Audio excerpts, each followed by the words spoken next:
Hey guys, what's up?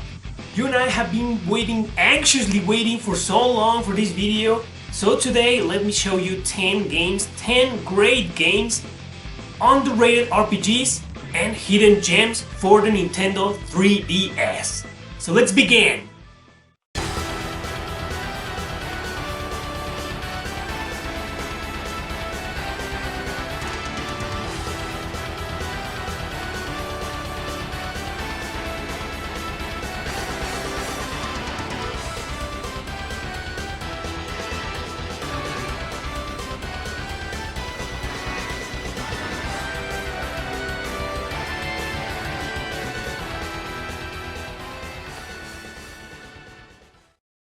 Number 10.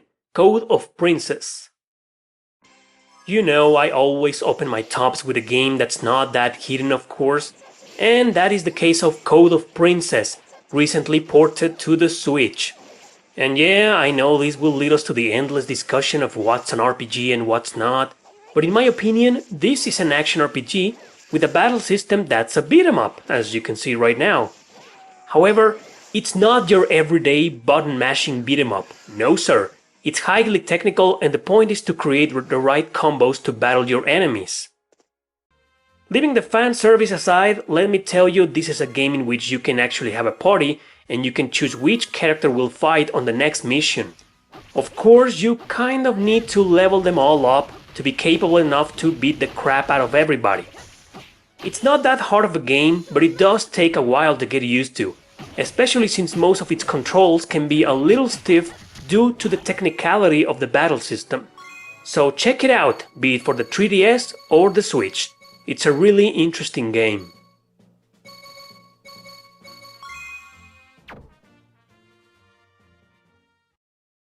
Number 9. The Legend of Legacy. This is a turn-based RPG that went under a lot of people's radars, but the ones that did make a lot of noise about it generally gave it mixed reviews and strong criticism on certain areas, calling the game bland. And while I agreed at first with that, I also kept on playing and trying different characters since it's a game in which you can choose one of its 7 protagonists to play as. I'm glad I did because I ended up liking it. However, I will admit that this is not a game for everybody. Even some RPG veterans will get bored pretty easily. First of all, even though there's several characters to choose from, each with their own subplot, they all fall within the exact same story, sometimes even having the same dialogues. And second, the encounter rate, even though you can see the monsters running around, it's really high. So if you're looking for a fast-paced, story-driven RPG, this is not your ideal game. But if you like exploration-oriented RPGs, skill-driven I'd say, and with famous writer Masato Kato behind the wheels of the plot, then ignore the critics and enjoy this great title. Number 8. Stella Glow. Here's another one that also made some noise when it first came out, and one that just can't be ignored by hidden gems lovers. At first I thought it was really generic, having a bunch of extremely stereotyped characters, sexualized lolis, and pretty much the same plot I've seen in a million other RPGs. And considering the battle system felt at first like your average tactical guy, I was ready to dump it. But boy, I am so glad I kept on going just for the sake of this video. More and more gameplay variety began popping out of nowhere, with things like increasing your bonds, getting side jobs, and whatnot. So it will be very controversial for me to say that you should play this game because of its gameplay and battle system, and well, perhaps not for its story, which I still think is highly generic, a lame excuse for lowly harem, but gameplay-wise, it's a must-play and totally a hidden gem. I'm ready. Out of my way! Number 7. Sept Revolt. Sept Revolt belongs to the underground, underrated Culdcept franchise, which focuses on battling with cards. Now, it might seem like only a strategy game, but heavy role-playing elements are there, like a solid story-driven plot, character development, a wide variety of systems for leveling up your cards during battle, and so on. The point of this game is its battle system, however, since it's highly addictive. It plays in a board where you have to use cards to conquer territories, level your creatures up, and walk around through several gates until you reach a certain condition for winning. Some of the battles though can be quite long, so it's definitely a game that you won't be able to play for 10 minutes and then take a break. That's something to take into consideration. Overall then, it's an excellent title, once again making emphasis on its highly enthralling battle system. Number 6. Crimson Shroud. It's a digital-only RPG developed by Level 5. Yup, the guys behind Ni no Kuni and the Professor Layton series. It belongs to a series of games called Guild 01, and it's a turn-based RPG with highly unique characteristics. First of all, it's a visual novel with mostly text popping up in the screen to narrate the events and the dialogues. Second, your characters are these figurine models as if they were pieces of a board game. That was really interesting. And last but not least, there's the use of dice involved to determine certain actions in the battle system.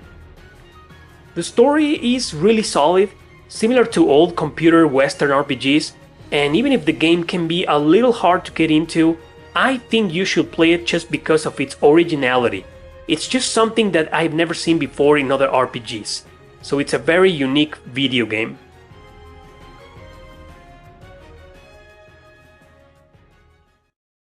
Number 5. Mercenary Saga 2 Order of the Silver Eagle.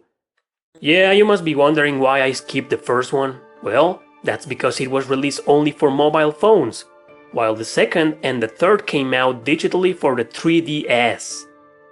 Nowadays there's the Mercenary Saga Chronicles, which is a collection of the 3 games for the Nintendo Switch in physical format, so I strongly suggest checking that one out instead of these versions.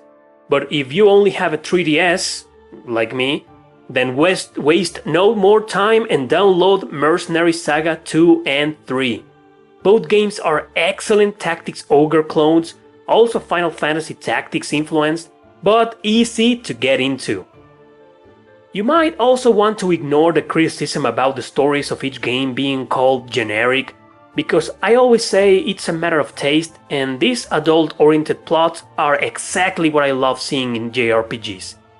Needless to say, they're overviewed isometric RPGs with easy interfaces and simplistic battle systems, in a good sense of course, so these games are totally recommended. Mercenary Saga 3. Now the third game, as you can see right here, is almost identical to its predecessor, with a completely different story and characters, so I'm thinking it's a standalone title. From what I played so far of both, I'm enjoying this one the most. In the first one you played as a squad of soldiers working for a prince, and in this one you're exactly what the title says, a group of mercenaries. I don't know what it is, but this game has more personality than the other, although I'd like to praise both equally, since in terms of gameplay and everything else, they're the exact same game. So if you're into strategy RPGs a la Final Fantasy Tactics or Tactics Ogre, these are games that might not be as good as epic as those, but can hold out on their own pretty well. So both of them are highly recommended.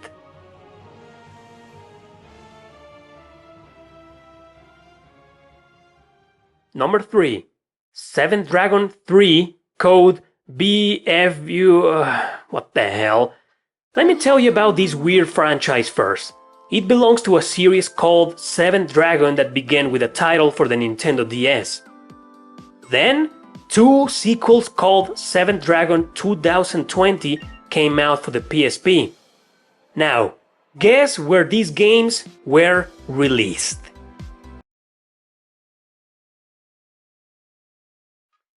So all we've gotten so far is the 4th title that takes place 80 years after the 3rd game, and we're supposed to figure out what the hell happened before? But damn, is it a good 4th title.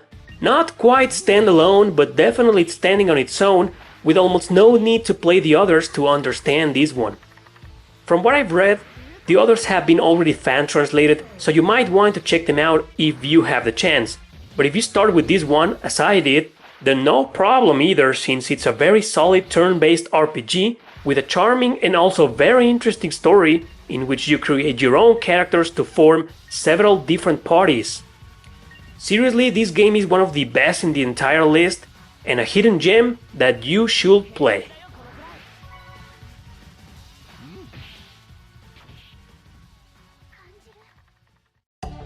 Number 2. Lord of Magma Made in Heaven. Wanna talk about lowlies and harem once again?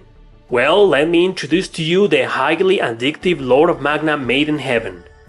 Yeah, I keep saying highly addictive, but it's the truth.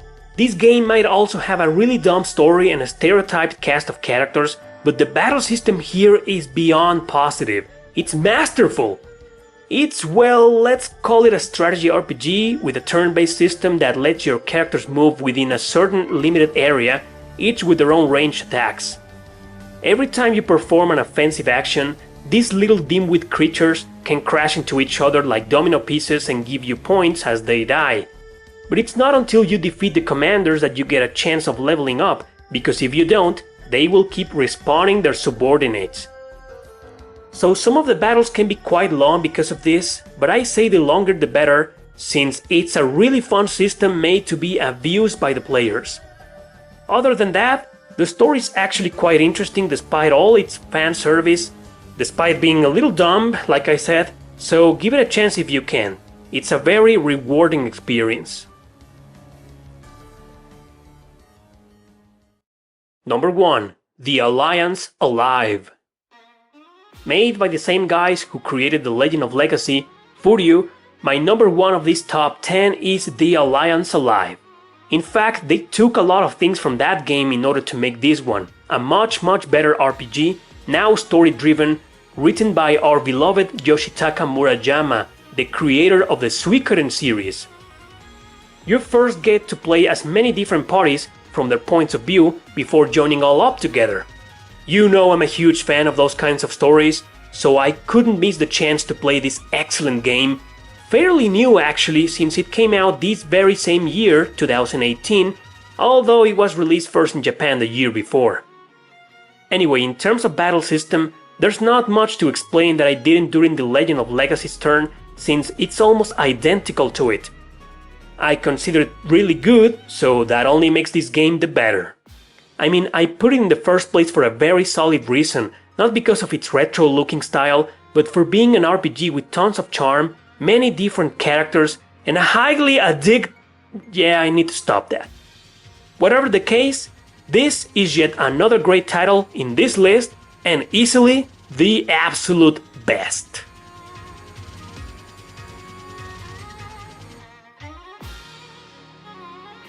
Guys, I hope you enjoyed this video. Thanks for watching. Never forget, this is only my opinion, so feel free to share your own, and most importantly, share your own top 10. What are the hidden gems that you love the most? Games that I didn't include in this list and are probably on yours? All that jazz, you know the drill. Thank you guys for watching. Don't forget to subscribe and share this video with your friends. See you next time.